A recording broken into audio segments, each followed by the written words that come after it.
So, I mean, now this, by the way, is definitely not an original idea. This is bismuth in these.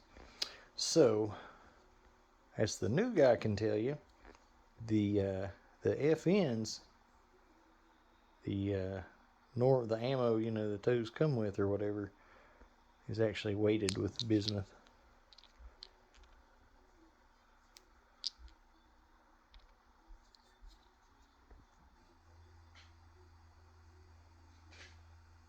These look way cooler though.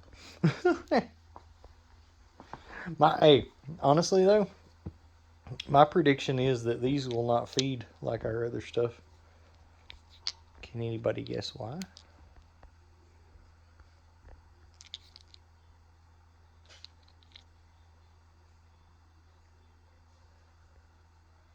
Okay, I'll tell you.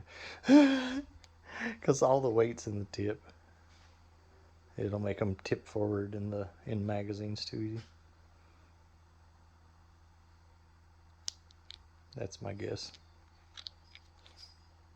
It's just a guess, but I would definitely lay $1,000 on it.